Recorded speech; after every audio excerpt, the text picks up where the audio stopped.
पुनर्जन्म। 2 जुलाई 2021 की रात थी।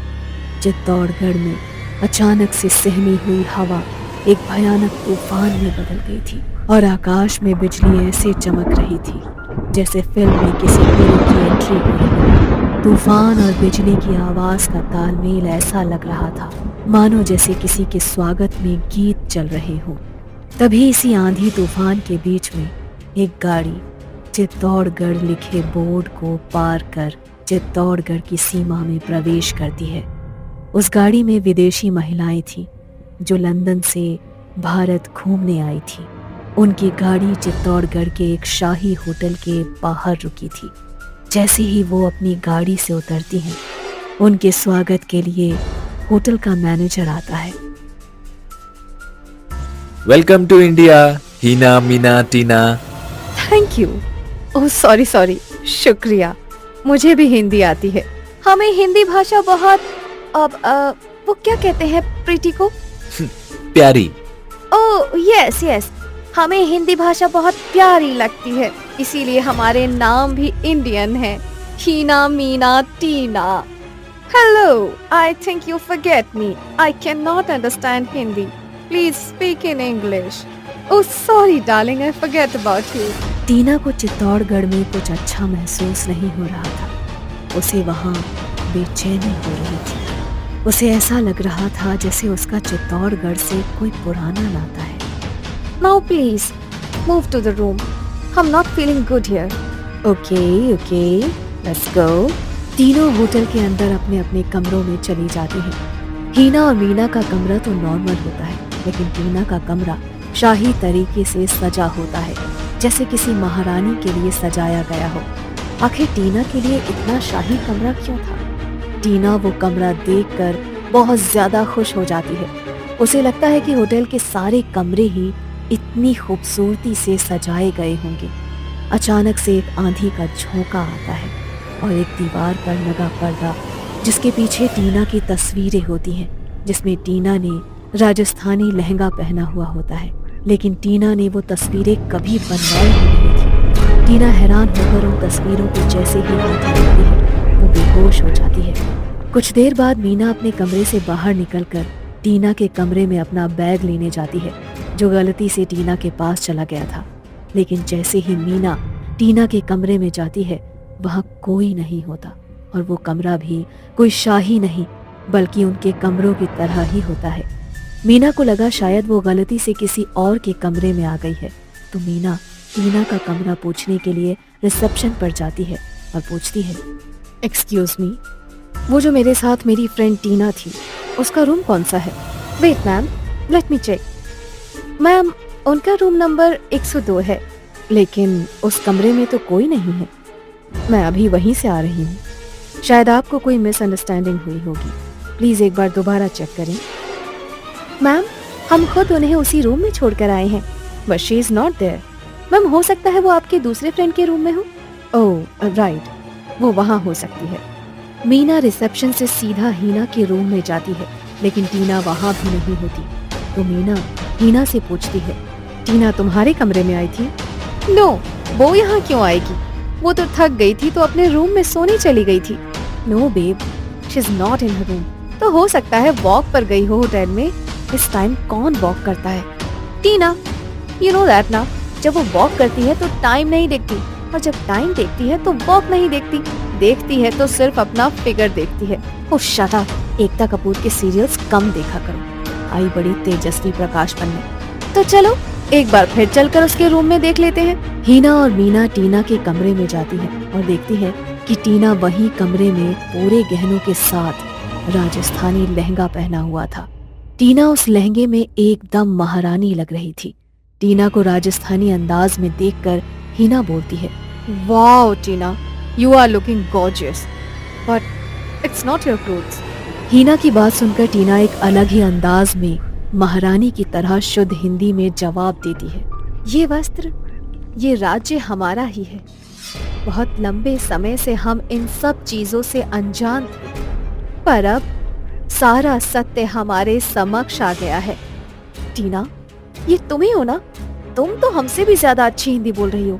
लेकिन तुम्हें तो हिंदी नहीं आती थी, तो कुछ घंटों में तुम इंडियंस की तरह हिंदी बोलना कैसे सीख गई?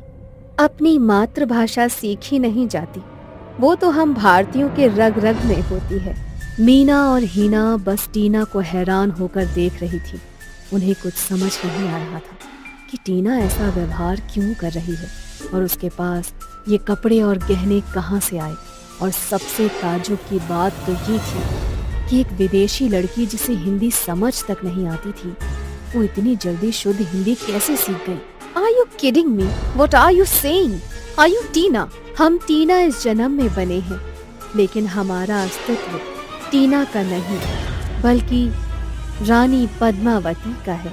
हम कोई और नहीं बल्कि राजपूत की शान रानी पद्मावती है, जो अपने और अपने साथ उन नारियों का बदला लेने आई है जिनके साथ नाइंसाफी हुई थी। उस समय हुए जुल्म से तो हम उन औरतों को नहीं बचा पाए, लेकिन अब इस युग में ऐसे पापियों का संहार होगा जो नारियों पर अत्याचार करेंगे। आ गए हैं हम वापस, लौट आई है रानी पद्मावती, जिसके बलिदान को लोगों ने एक सती प्रथा बना दिया। अब होगा इंसाफ। Hey, are you out of your mind? कौन रानी पद्मावती? तुम बोल क्या रही हो? मुझे पता है आपको कुछ समझ नहीं आ रहा होगा।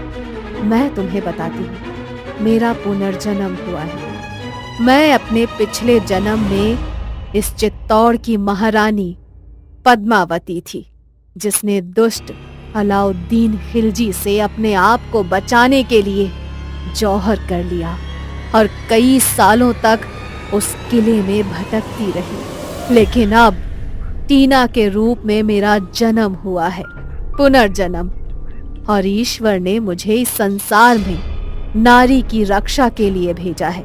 लेकिन अब तुम क्या करोगी?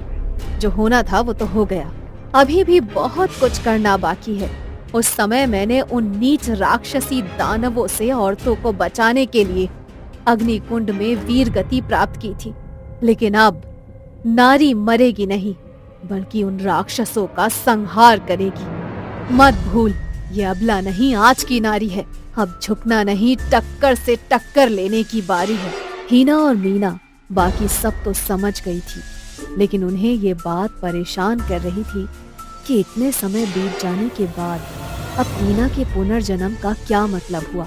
जो समय बीत गया उसका आज से क्या लेना, और तो और आज की लड़ाई से अतीत का क्या लेना। मीना ये बात दिल में न रखकर टीना से पूछ ही लेती है, टीना, लेकिन इन बातों का अब क्या फायदा? अब तुम 800 साल आगे आ गई हो। हाँ टीना, मीना सही बोल रही है।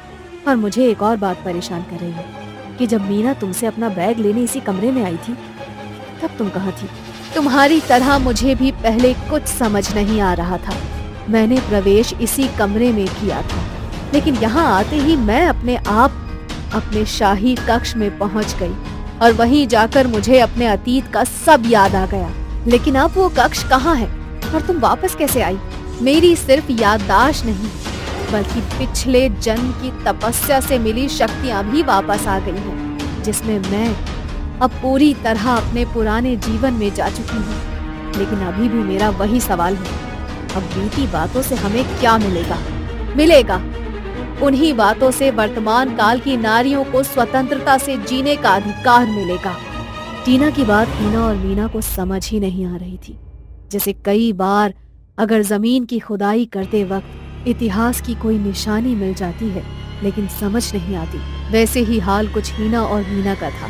टीना जो कह रही थी उस बात को समझने के लिए हमें भी उसी शाही कक्ष में जाना होगा जहाँ टीना गई थी, क्योंकि वहीं इतिहास की कई परतों के नीचे एक किताब मौजूद थी जिसमें टीना के पुनर्जन्म का मकसद मौजूद था। टीना हीना और मीना को उस शाही कक्ष में लेकर जाती है और वहां जाकर एक संदूक के पास खड़ी हो जाती है जिसमें किताब थी, लेकिन उस संदूक के ऊपर 3 हाथों के निशान थे। टीना संदूक की ओर इशारा कर हीना और मीना को कहती है, इस संदूक पर जो ये निशान है ये हम तीनों के हाथ के निशान हैं और हमारे इन निशानों पर हाथ रखते ही ये संदूक खुल जाएगा। लेकिन हमारे हाथों के निशान यहाँ कैसे आए और हमारा इस संदूक से क्या लेना देना? कायनात को सब मालूम था कि हम आएंगे उस ईश्वर की लीला को कोई नहीं जान सकता। वो तो ठीक है, लेकिन हमारे हाथों के निशान यहाँ कैसे आए? How can this possible? ये राज तो अब संदूक के खुलने पर ही खुलेगा, इसका ज्ञान तो मुझे भी नहीं। तीनों उस संदूक के ऊपर हाथ रखती हैं और संदूक खुल जाता है। संदूक खुलते ही वो देखती हैं कि उस संदूक के अंदर से सीढ़ियां जा रही हैं। वो तीनों सीढ़ियों से अंदर जाती हैं तो वहाँ एक तहखाने का दरवाजा होता है। वो जैसे ही दरवाजे को हाथ लगाती हैं, एक बड़ा सा सांप उनके सामने आ जाता है। टीना और मीना सांप देखकर बहुत डर जाती हैं।